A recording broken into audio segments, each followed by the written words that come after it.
anybody who's I think like experienced very bad like bouts of like depression or like anxiety knows the difference between those really like I think like difficult stages and like a healthy mind in the sense that like you can recognize the good, the bad, the ugly, and it just doesn't have to sit as intensely on you.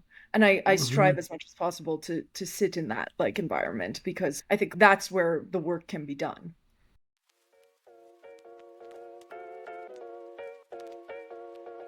We live in a time that holding down one job title for a whole career is not possible anymore. At some point of our journey, we can expect a career reinvention is going to happen. So, how do we embrace that? What does it take for us to navigate a career reinvention mindfully and sometimes even proactively? On this season of the Everyday Talent podcast, we are talking about Tales of Reinvention. Tune in as we dive into this topic with fellow creatives and experts. Welcome to the Everyday Talent podcast. This is your go-to podcast for the most honest look into all things creative career related. I'm your host, Betty.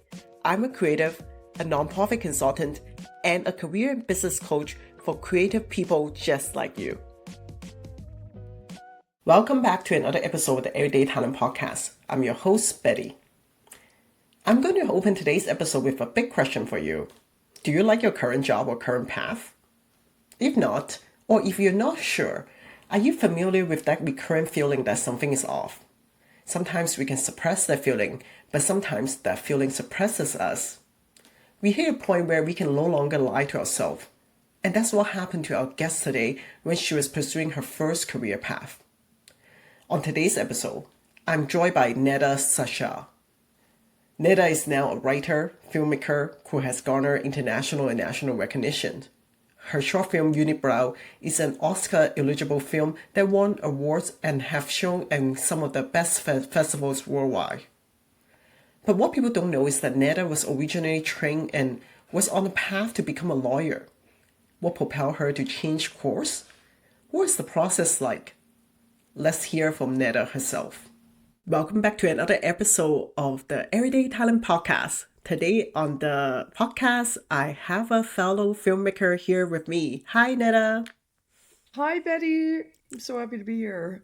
Welcome to the podcast. I'm so excited to talk to you about your journey because as we're recording this episode, I know that I just catch you traveling back from festival, taking your film everywhere. So this is the perfect moment. But let's take a step back and Netta, can you introduce yourself to the audience, what you do, and how do you come to do what you do? Yeah, absolutely. So, my name is Nedda. I'm a filmmaker based out of the Toronto area. I love writing stories about living in the diaspora, and I myself grew up in the Irani diaspora in North York and love really coming up with new opportunities to bring that community onto screen. I also write. I have a few published poems, a short story, and a few nonfiction pieces.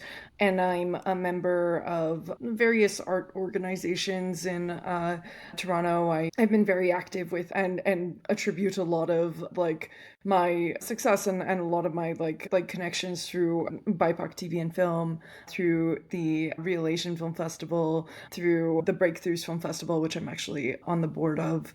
But yeah, that's me. Amazing. Yeah, I can't wait to get into all about like your film. I'm a big fan of your film, Unibrow. It's so awesome. I hope everybody who listen to this podcast get to go to a festival and see it. So I can't wait to dive in and talk to you about your journey as writer, director, and your film. But before we go there, I want you to take us back to the very beginning, where you just entered the workforce. I want you to remember that Netta and share with us, like, who was that Netta and what was like dreams and aspirations at the time. Oh man, she was going through it. I think like I work with young people now at my nonprofit job and also just like through family and whatnot. And one of the things that I didn't hear enough about when I think when I was that age, but I like try to tell people is that that first year out of university is going to be hell no matter what. Like, like Mm. I think it's such a period of uncertainty and just tension and growing pains and in many cases withdrawal, because it's for some people their first time being exposed to an environment without structure, like where suddenly like it really feels like you're free falling and you have like, like the onus and burden and responsibility are all on your shoulders to like figure out how things are going. And that's really scary and can often result in like a spiral and great amount of panic. And I was dove head first into that panic. I mean, I think like in terms of like aspirations, I left university and I had been throughout my entire time as an undergraduate, I'd been very committed to being like, I want to go to law school. That's sort of like my general aspiration. And this was something that my parents approved of greatly. And this is something that like I'd been working quite hard for. I took the LSAT. I did a lot of like Oh law wow, you went press really far with courses. that. Yeah, yeah. Yeah, The I know, LSAT, I oof. know. Yeah. Ooh.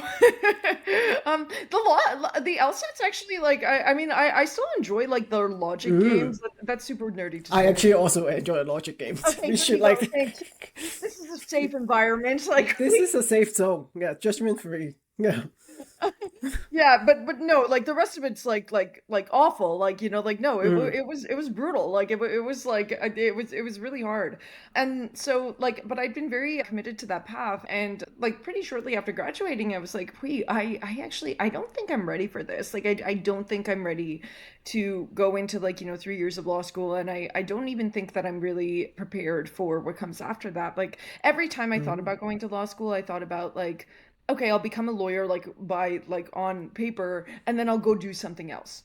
Like Mm. this was my like range of thinking. And I think like there was also an attraction to being a lawyer because like I in many ways, I'm not saying this is the case for everybody who goes into law, because it's incredibly difficult and a huge commitment, but I like for me I was like, in some ways I can graduate like my undergrad and then I can go right into law school, and nobody's really going to pick up that I don't know what I'm doing. Because this is going to be buy me another 3 years effectively to like sort of just like hide in academia Right. and Hmm. like just sort of put off the conversation. And this was narratives that I think that like my parents really like encouraged. Like they really wanted me to, my father very blatantly at some points would be like, stay in school in your 20s, like just Mm. make sure that you do that. And I left undergrad and I was like, I don't know if how good that is. Like I don't know if that's really like what I want to do. And I had some very good friends who were like top of their class who went right into the workforce, like like without like. And so that started making me rethink my own relationship with like just like career and like like Hmm. where things were sort of like headed. But it made me realize that like if I don't know what I'm doing, maybe committing to a program is not the best like approach to that. Like maybe like like holding off like that conversation is not great. Yeah. So I walked out of school and I was like, all right. And I mean, I walked out of school. I initially entered a grad school program that I was hoping would buy me a year, and was like more or less funded in my alma mater to like continue. And I lasted 7 weeks in that program because for many reasons, I think I myself Hmm. was like, I was just ready to graduate. I didn't really want to be there. The program wasn't what I thought it was. It was also a very toxic environment and was quite racist. And I really wasn't clicking with Mm. my like colleagues and peers and professors. Ironically, that program, in the 7 weeks that I was in it, I did take a film production course. And I really like I disliked it so much, like in the context of like working in that program. Like it was quite brutal and like Yeah. really, really draining. But after I left, I was just like, imagine how good that would feel if it was done well, or like if like it was a supportive Mm. environment, or if I got to like experiment, or if I got to like like try to like work out new things, or like things like that. Like I was like endlessly curious about film suddenly because I had like been in that program. But I dropped out of that program and walked into my first job, which was at an MP's office. And ironically, the only reason I like really got that job was because I had taken like pre-law Free courses and law like courses. Yeah. yeah, exactly. And so like I was like, okay, like let's do this. And I mean like I can't even like I hear like like I said, everybody's first job I think is very, very jarring and very like I think oftentimes like a real like tidal wave of just anxieties, and it's a lot to figure out, like, like walking in and like having your day like sort of like set for you, and like, like having oftentimes like the worst jobs in the office. Like I literally was at the front desk. I had to respond to everybody who walked into the door, and I also had to like constantly be making calls, and I got really good. My voicemail game is like A+ because of that job, and things like that. Wow. On top of that, though, it was a big job. Like I stayed there for 10 months. And at the same time I was like, I mean, I was really going through it. I like was pretty like there was like quite a lot of Yeah. like arguments at home with my parents because I like had dropped out of grad school and I didn't exactly know what I was doing, and that was an unacceptable answer for them in many ways. And at the same time I like, like was in this job and was trying to like, like find a support system in Toronto. I had come back from my like undergrad to Toronto, and I Mm-hmm. knew nobody, and I had an interest in the arts, but I had no idea where to start. And this job was just like 10 I stayed there for 10 months, and I was like the second longest person there. And Wow. turnover was massive. And other than the MP, of course. Yeah. Although it was touch and go for him too, I think, for a minute. Like it was really like it We was laughed it out, but that's a stressful period in your life. The internal it was confusion pretty must be bad. really intense. Very intense. Very intense. I think like really, really dramatic, very like just draining and exhausting. And Mm-hmm. really like, like I mean, I think like in retrospect I can look back, and it's really funny because I just like I made so many connections and made and gained such like a sense of place through that job, because it was in the writing that I currently live in, and that like allowed me to like, get to know like all these like little like local areas, and like, people's needs, and like, like things like that. I actually just recently produced a film in which we needed a mosque location, and the Mm. mosque that we used was a connection that came that Through like, that, I knew yeah. through the MP's office. The secret like superpower that you developed, like location scout, voicemail, Yeah. we now know Genuinely. where And they even came I from. was outreach, like so many, like I found out that I really enjoyed outreach. Like Mm-hmm. I really love like finding new places and like new people and like building connections and things like that. And Mm-hmm. I was able to do that in that job. It was very similar to grad school. It was like, okay, like what would it be like if this was a supportive environment? Like what would I like what could I Mm-hmm. accomplish then? Mm-hmm. How did you sort of have the courage to? Because it sounds like because you're coming back from Toronto, you had the no support system. Like, how did you find the internal strength to be putting up with like the expectation and the pressure from your parents, and so in some way like societal pressure for such a long period? That's honestly like I mean I think like if I look back now I'm like, yeah, how did I like Yeah, I think kudos to you. oh Hmm. no, thank you. Thank you. But to be honest, like I mean like I think like at that time like I just it wasn't much of a choice.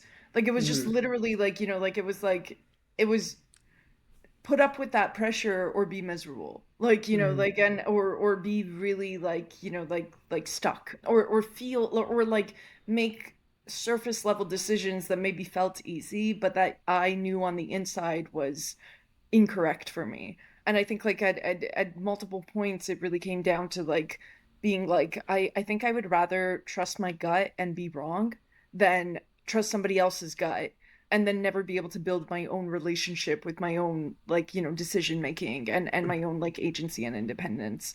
And I mean that is easier said than done. Like I like there's plenty of times even now where I'm like, am I have I lost my mind? Like like was that the right thing to do? Or like what I have to like, am I sure I want to do that? Like there's still plenty of like I still second guess myself all the time. But I think that like really in that period I because I had just come from like a period like a section of my life where I had really almost naively like like trusted like other people's instincts for me, very well Hmm. intentioned instincts, but like had like like sort of been like like a passenger in my own life. I suddenly was realizing like the when the time came to bear the consequences of that, nobody but myself would have to like carry that burden. um Hmm. and I really like, and that the result of that was that I needed to make my own decisions and like, carve my own way. And it took time, like, it wasn't exactly like a glamorous kind of like, I'm gonna be a filmmaker, and like the next minute, like I'm walking on the Oscar like that. Yeah. Not what it's been like, but I think that it really like I can look back at that period and I can be like, wow, like there was certain critical decisions that really like, like now it feels like I'm living my own life in many ways. Oh, I'm so touched by that. The the building relationship with one's voice, whether, you know, like you said, sometimes the voices can have doubts and all that human stuff, but it's the recognition that without that relationship, you will always be on else's like voice, someone else's terms. I wonder how does that kind of relationship you have with trusting your gut at that critical moment in your life has impacted you as a writer now?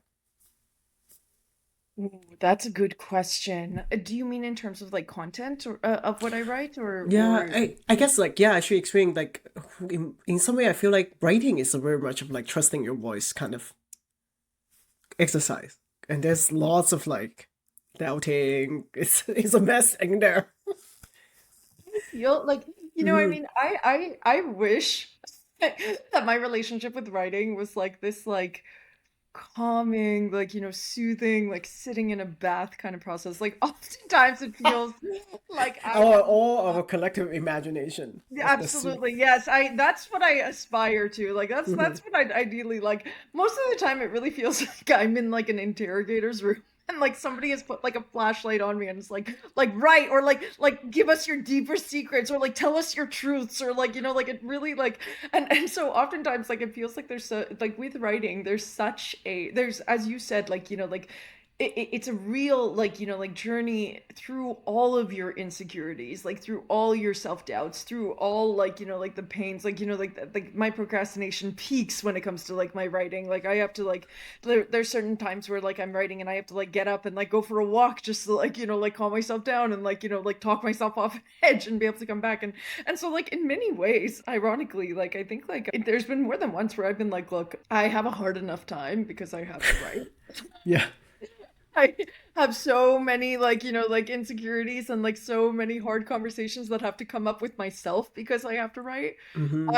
I don't need that in the external world. Like this is where my energy needs to go to in terms of like making like those decisions. But I think like I mean you're right. Like I think like in the writing journey, like so much of it, a lot of it is, and especially like for mine, like like so much of the work that I do is like independent and my own ideas and like like Hmm. things that kind of come together. I I have to be okay with works in progress. I have to be okay with like imperfect drafts, and I have to be like I can't like, just like throw ideas. Like I can't just like slam an idea down because I don't think that it's good. I have to let it Mm. sit and sink and like work its way through. And I think that like a lot of that, like, like a lot of that comes with like maturity in general. But I think I would have like how I don't know how I could be doing that if I didn't feel very like if I didn't have a better relationship with my guy or like with my inner voice. You share very vivid imagery there. I think I will be thinking about that for weeks as I'm doing some writing interrogation room. Yeah, Oh no, that yeah. I I love that though. There's like some warnings there. Like your what struck me in your career story, you know, is that you're very odd. There's almost feels like the sense of like there's no choice but to be honest with your inner self. And that like I hear that you're guided by that honesty in your journey. It's funny because there's been a couple times since like that period of my life where like when I first graduated, like like basically like 22 to 24, like there's been times since where hard decisions have kind of come up, and I just like I mean I think that I want to do something or I entertain something, and I like like I don't necessarily know how I feel about it and whatnot, and then the decision is made and my like body shuts down. Like Mm. I just suddenly start becoming quite like back to that headspace of like constantly panicked and really like like overthinking every decision and being very harsh on myself and like being like you made this mistake and this mistake and this mistake and things like that, and that usually when I'm in that headspace I know that something's gone wrong, like or like like this decision was not for me, and then I have to track and like like be like okay, like let's get back to that, like let's get back to a headspace that I'm not gonna like I won't lie and say, oh, I'm always like a Mm, happy, like lovely, genuine, good person. Like no, like like I think, but I do recognize, like I think like anybody who's I think like experienced very bad like bouts of like depression or like anxiety knows the difference between those really like I think like difficult stages and like a healthy mind in the sense that like you can recognize the good, the bad, the ugly, and it just doesn't have to sit as intensely on you. And I strive mhm, as much as possible to sit in that like environment because I think like that's where the work can be done. mhm. Oh, I love what you share because I think it's important for us to that have that internal gauge to understand, okay, when this what I hear from what you share is like when there's like lots of noises and you notice signs that like is your headspace is not in the right place, that you're able to say, wow, like there's something is off here. I need to gear myself and support myself towards that a better headspace to make better decisions. Awesome. So take us then, like fast forward, you're now a filmmaker, and you also work a full-time job along with your filmmaking. No, right? Like, How did like that working at the MP's office, you know, like being confused about what's next, jump like that Nedda come from, like how did that Nedda transform to this Nedda now? whoa. It's really, yeah, like I think like a lot of false starts and like a lot of like, like trials and errors and honestly like certainly I think like definitely not by design. Like I did know that I wanted to do like filmmaking, and I did know that I wanted to like, like be more intensely involved in like the arts community. But I like like I guess like I wasn't able to or rather I had a very like specific like vision of like what I wanted to be, and like it's funny how many aspects of that have happened and also many aspects of that have not, but I'm okay with those pieces that haven't happened because Mm, like it makes sense to me now that I'm in it, like the way things have kind of evolved. But I after the MP's office, basically as soon as I started feeling better, like I there was a point with like in the MP's office where I kind of had to be like, all right, like like I'm not doing really great, like but I'm gonna like like I got like more like like I think like urgent areas of like my mental health like under control from like dropping out of grad school and like like trying to find my footing and things like that. And as soon as I started feeling better I was like I can't be here. Like like the environment was yeah, too bad and I yep. had to dip. Mm-hmm. But and it's funny because I now work at a youth mental health nonprofit, and the MP, if you can believe this, was in charge of the mental health caucus of his party. So I actually did get a lot of exposure into like more like mental health conversations and being in that environment, Mm. ironically. The Uh, dots all connect in some unexpected way. I know, Mm-hmm. it's just it's so funny, but like so that like after that though, I actually was able to find a box office job as a ticket agent at the TIFF Bell Light at the time Mm-hmm. the TIFF Bell Light Box. I think it's just the TIFF Light Box now. Mm-hmm. And then I also began working at a radio station. And this is like really like the time period where I started I think like in my head I was treating this as sort of like this is like what school maybe should have been for me, like this sort of Mm-hmm. like experiential learning and like this like just like a lot of just learning on the job. I learned editing from that, like like radio station. I was at the tiff at tiff and I like got to see like movies for free effectively. Mm-hmm. I got to work with people who loved movies, and I got to like sell tickets and have discussions with people who loved movies. And so like in Mm-hmm. many senses it built like this foundation. Like I got to take, there were so many cool events, like D Reese at one point came for Q&A after the film of Pariah,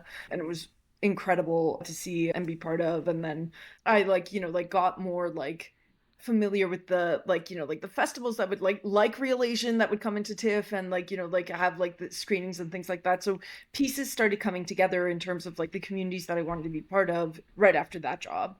And then at the radio station, like I was like gaining a lot of technical skills, and this was like a media field, and I was like surrounded by folks who did work in media, but I was incredibly underpaid. And I mean, I think like unfortunately that's quite a universal experience for many people who work in media. Like, like it is it's very time consuming jobs, really, without like a lot of pay. And it got to the point that it was like, okay, like this is really like I don't really see myself like growing here, and like, like I'm not sure how. I also had like realized that I sort of like I scratched my itch on like the curiosity of like, oh, what's it like to edit, like what's it like to do social media and things like that. And now I was like, all right, like now I like been there, done that. Like, what's the next Mm-hmm.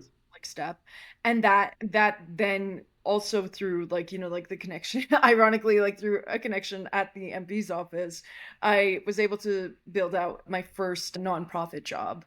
And it was funny because when I walked into that nonprofit job, it's not the same job that I am at now. But when I was there, I like it was my first time working like a full time, like, like 9 to 5. And I was like, oh my God, this is so much less intense and grueling than so many of like the contract jobs that I've worked, and so much of like the kind of like more, I think, like part-time like kind of work that came in. And I that's something that like I try to tell people now, like I'm so many part-time jobs are Mm-hmm. really just like full-time jobs crunched into too little hours with half the pay. So just be wary of them. Like, I'm not saying like they're all like, Mm-hmm. like I think like everybody has their own like kind of like journey, and like they'll find, and there's plenty of part-time jobs that do make it worth it and things like that. But there are a significant amount that I see really effectively, especially targeting young people and trying to like justify like, like huge amounts of works with very little like, like Yeah. pay. So once I got into that full-time role, and I realized that I had more time than I did when I was in my part-time job, and also a more steady, like, I started suddenly being able to have Mm-hmm. savings, and I started suddenly being able to like kind of like live more like I think like stably. Then I like, like I was like, okay, I'm Okay. onto something here. COVID hits, I get laid off from another nonprofit job, and I spent 7 months unemployed. Wow. And it was yeah, it was quite like, it was very brutal. Like it was a very like, I think like trying time, and like it felt in many ways like I was like, what had been the point of all that work when I was like really just right back in like that same like mindset of like panic and uncertainty, and I have no idea like what's going on, and like nobody will take me, and I keep like applying to these jobs and things like that. And it was like a very like, and but ironically, like, like in that time period, like I started to keep myself busy. I started like volunteering a lot, or like, like trying to like, like extend my like just connect with people. and Mm-hmm. and you'll remember like, COVID times where everything got to be online and like whatnot. And I had already taken the BIPOC kids writing class in 2020. BIPOC TV and Films kids writing class. I was like I believe the second version of this class offering. I can now like that class was offered in 2020. It is 2024 now. So 4 years later, I can basically attribute everything that I have in like film and like the TV space right now to that class. Um, Wow. even though I like, like the focus of it was in kids writing, but like so many of my like now like, like collaborators and friends like, like came through like that class, and like that like environment and that community. And that was really like, that was truly a saving grace, like for lack of a better word, in that like a period of unemployment. Because then I in that time like started volunteering for BIPOC as well, like, like Mm-hmm. as like a social media assistant. That well my cohort of like volunteers, my friend Alicia and Sonali, actually, who's a really incredible I believe her position title is executive at a Mm. Wattpad, was like, hey, I'm producing this short film, would you want a PA on there? And I was like, oh yeah, sure. This is now in like, I think like early or late May of June 2021. So things had just started opening up, like, like, and I had just like gone through like this like really intense like bout of like unemployment and like trying to like reach out to like communities and whatnot. I PA'd on a film set and I just immediately like I was like, oh my God, I can do this. Like I like really like, You had a like like I whole felt body, full body feeling. yes, it really felt, and I've been on plenty of sets that have not generated that same feeling, unfortunately, since like, like Thank you for that particular set that yeah, ignited exactly. everything. No, Yeah. it genuinely like it was there's no other word for it. Like it really felt magical. It really, really felt like it felt very eye-opening. It felt very invigorating. The short itself was called Fresh Meat, and it was Hmm. directed by Lou Asfaha. And that, like watching Lou work behind camera and like talking to her actors and everything, like these were things that like really just stayed with me. Like I Hmm. really like I was like, oh, I want to do that. Like that's Hmm. that's like this is something here. And because I had 7 months of unemployment, I had been writing like like I'd gotten some like poetry published. I'd gotten like nonfiction pieces out. I had like the drafts of the short story that were later published on, and I had like scripts. I had two short film scripts, one which was Unibrow, which is the film that's in festival Hmm. circuit now, and the other was my first short film called Rachel and Raha. And Rachel and Raha was this like queer summer film, and we were in the summer, and I was like, well, I could do this summer or I could do it next summer. I was like, well, Hmm. why not? It's Why just not now? Yeah. what let's go for it. And then really truly like it's funny how life works because it was like 7 months of like nothing, nothing, nothing. And then the week, not even the week, the day that I started on the Fresh Meat set Hmm. was the day that my current nonprofit job called me up and were like, hey, It's like we crazy. Those synchronicity moments. it was just wild. Like it was just like in the course of like like I guess like a week, like like it really felt like I was like, oh my God, like I now have like a full-time job and now I'm making a short film. And in many Things ways, cannot happen like in sequence, I always say. no, things Hmm. can never like if you're like, oh, it would be really good timing if this happens now. Like let's say like the job came 7 months before I made my short Yeah. film. Like I could have saved up. I could have like calmed down a bit. I could have like worked up. Hmm. No, no, no, no. That doesn't happen. Like That doesn't happen. Wow. um. So, but in that 7 months though, like, once again, I'm like blown away by your tenacity. Because like, when things like you're like, you painted this picture, nothing, nothing, and you started like taking course, like you were really active. You were not like just sitting around and be like, oh, so sad. Like, I, you know, like eating up your feeling and all that. Like, but it's hard to sometimes in a elongated period of unemployment, it's hard to like keep one's hope up. What supported Oh, you? no, and Hmm. I just want to say honestly, like it probably was going to be healthier if I was like, oh, this is so sad. Let me mourn this. Like like I think like I'm not good at that. Like I strive to be like like I think like Mm. there's it's really important to be able to feel your feelings and to like like be able to Hmm. welcome stillness. I am so bad at that. Like I absolutely like I need to be busy because otherwise like I just like start like Yeah. I don't know, like Your scratching at mind the wall. starts racing everywhere. Yeah. Hmm. Exactly, exactly. And I'm like I see this as a flaw. Like I want to work at that. But I think like in many ways that was like I just I I think like I really really was nervous in that period, and but at the same time it was weird because I remember for like the first like 6 months being absolutely terrified that I am never going to find another job. Like Hmm. like and these were like sort of the same crushing, I think, like mentalities that really came with like after grad school, like after dropping out of grad school as well. Like, Hmm. I am never going to leave this awful job, like, like, or I am never going to find a new job, or I am never going to be able to make it like, and Yeah. I think like as soon as I was able to sort of like be like, okay, like it's not that serious, like, or like, like we can hear that fear, but we don't have to accept it as a truth. The second I started doing that, the second I was like, look, I'm on EI. And that, like, people had been joking to me that EI is like the best art council grant. And so, like, like, Yeah. yeah. I Mm. leaned into that, like, like I started like Leaning, thinking yeah. about like what I enjoy. I started really being like, well, do I just want to walk into like any job, or do I want to kind of like take my time and like find something that like really fits me and like something I can get excited about, and do I want to explore other avenues? And like the second I started like calming down and like opening things up, that's when suddenly these things started Hmm. happening. And so yeah, Oh, like how powerful. It's powerful that you recognize that as well. That I the opening up of the headspace is like in some way has correlated, at least we know some of the opportunities that come. I think so. I wish I Hmm. was better at remembering that every time I fall into like a pickle. Like, like I feel like I have to go through like the same thing of like, oh God, panic, panic, panic, panic. Well, let's calm down. And then something comes. Well, we have this recorded now, so That's exactly. always listen back to this. Yeah.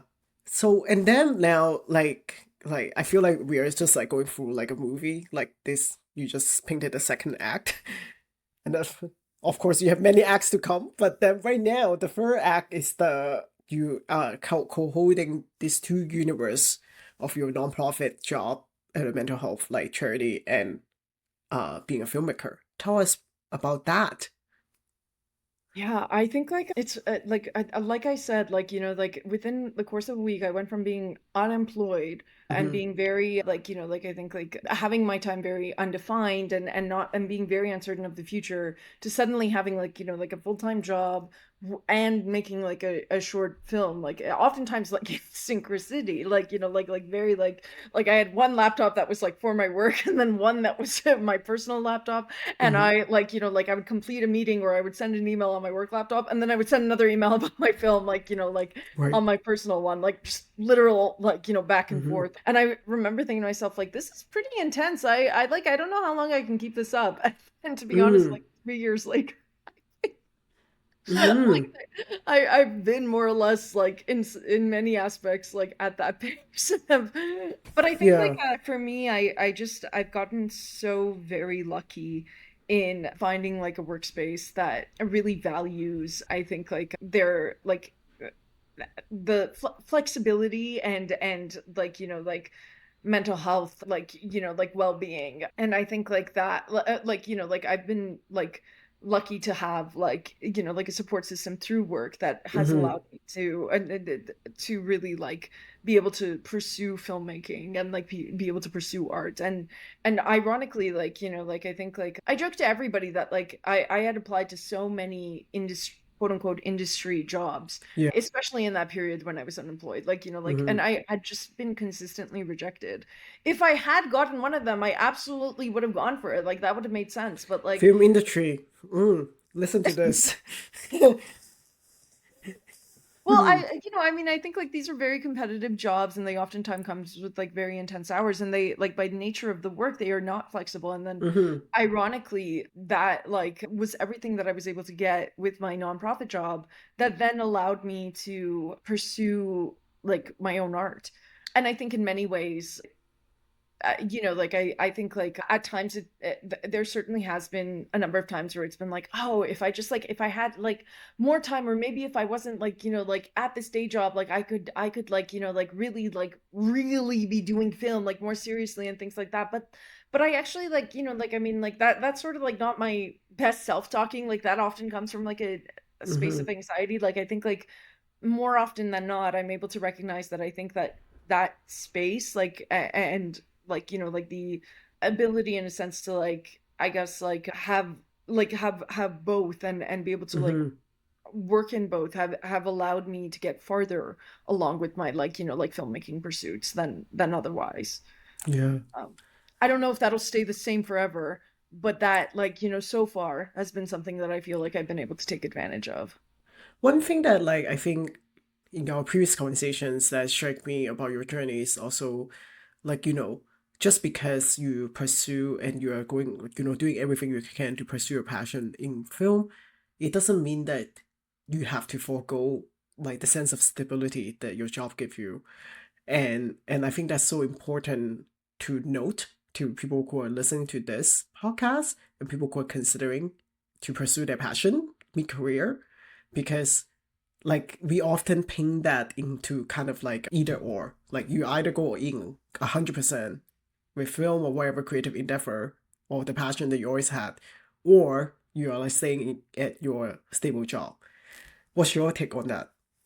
No, I think it's such important conversations. I think where I'm at, I there is art and there is industry. And I like I don't know, like I think like ironically like I like like I feel like as somebody who like really like tries very hard to like hold on to like like in a sense like anti-capitalist kind of like values and like like anti Mm-hmm. like oppressive sort of like values. I like I don't know who's winning off of an industry that like demands your life and your wellness effectively. And I don't like like I mean the way like what I saw of my time in trying to pursue like those jobs and like in doing those jobs and like really like like going quote unquote all in, which I also like like I don't know what all in means like I like don't know in that either. Yeah. yeah like like I But like somehow all it's in like I as feel in like like it's 12 just floating in hours. the air. Yeah.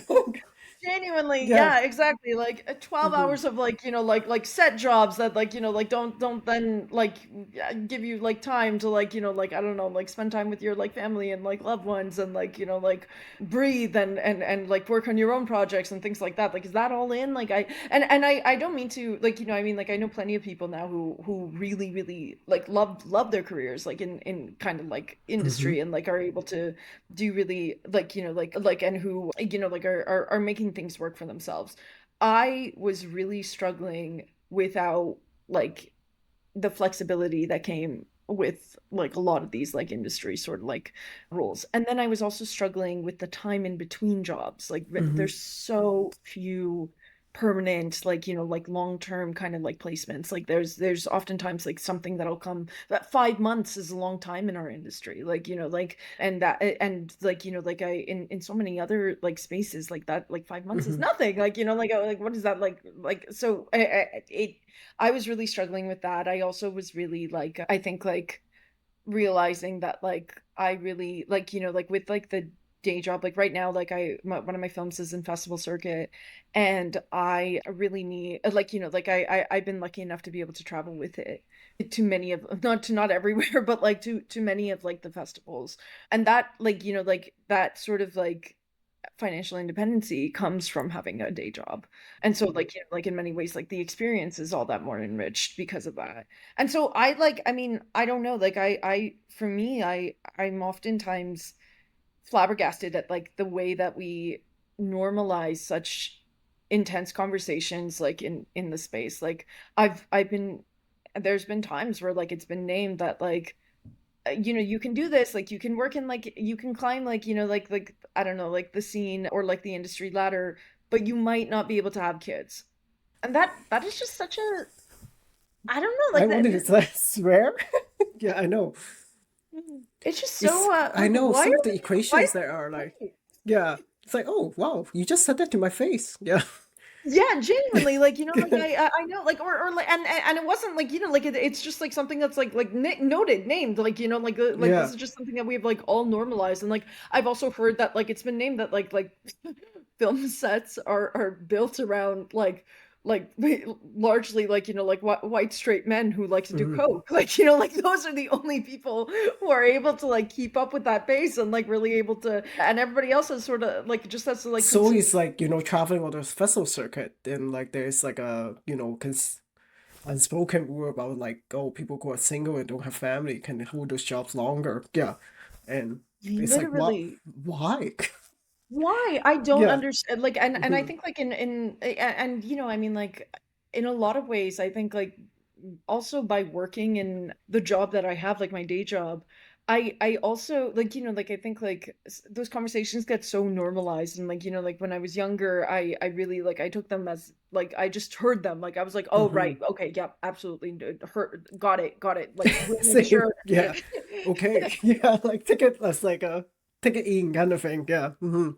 then, like, ironically on the other side, I'm like surrounded by coworkers that are like so committed to like, like mental health and like wellness and Hmm. well-being. And they're like, what do you mean? Like, like that's horrible. Like that should not be normalized. That should not be a thing. And that like reality check is really like helpful and like very good. And so for me, like personally, like I just like I don't trust the industry to have my well-being heart. Like I don't trust any system to have my Hmm. well-being. Like I think like unfortunately we have not done good work as like we unfortunately we like like we are part of a various sort of like systems that do not prioritize like individuals' well-being or like collective community well-being.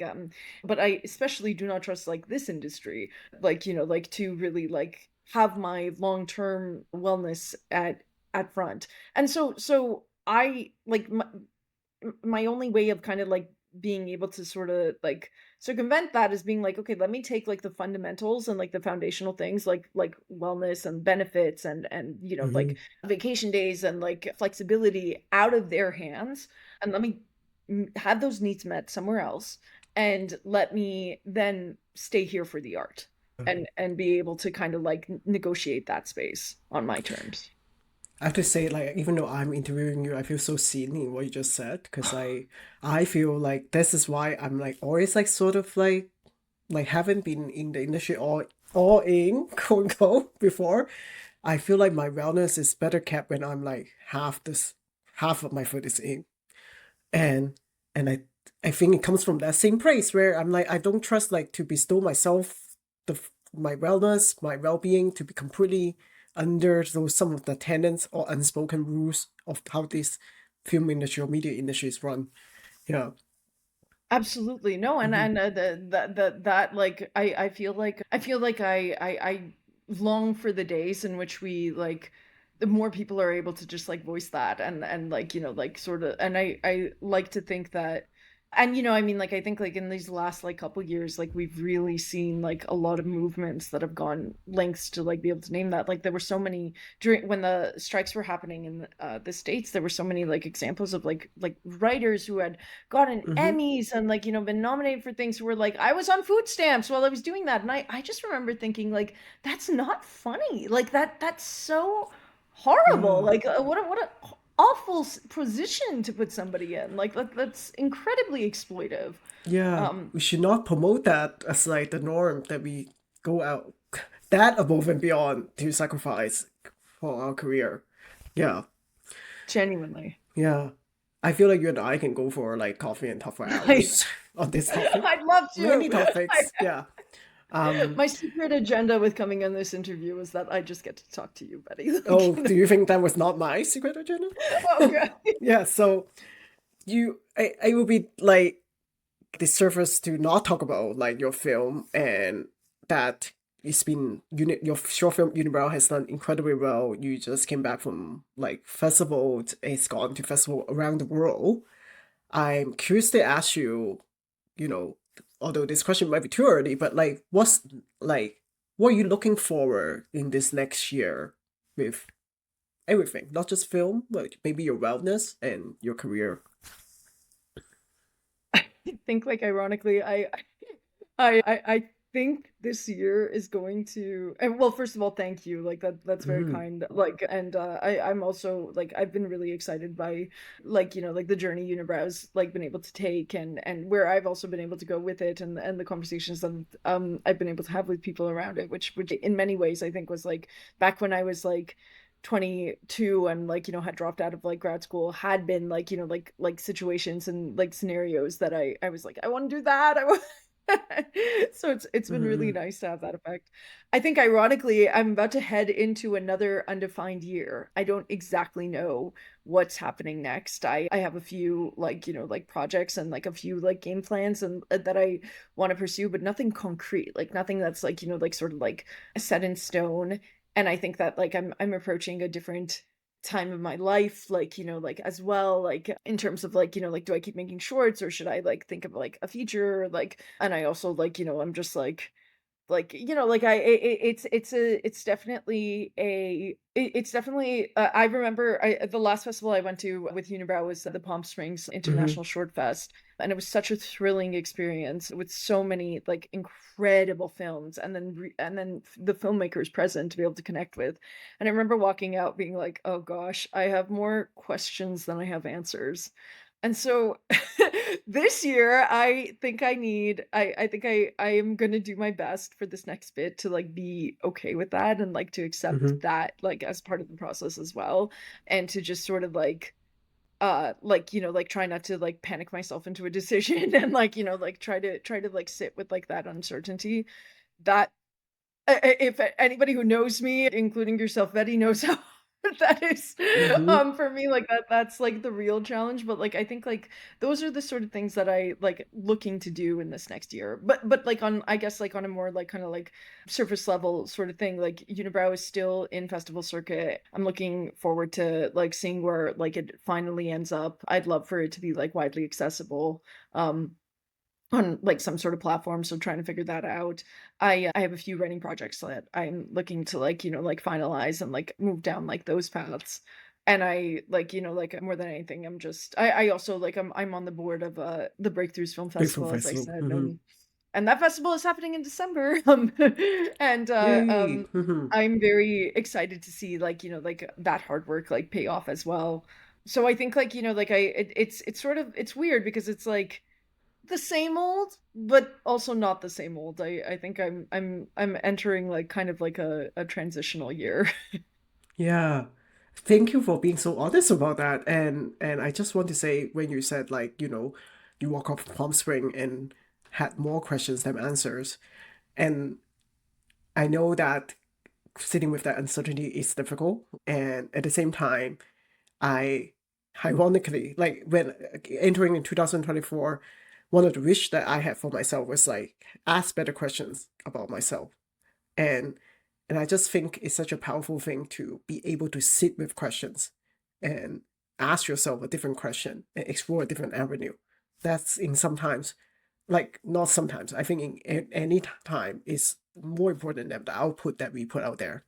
I totally How, agree. yeah. So, and to end this interview, how can people connect with you? And I know you planted a wish that Unibrow will be like, widely accessible on the platform in the future. I think it's a matter of when, not whether it will happen.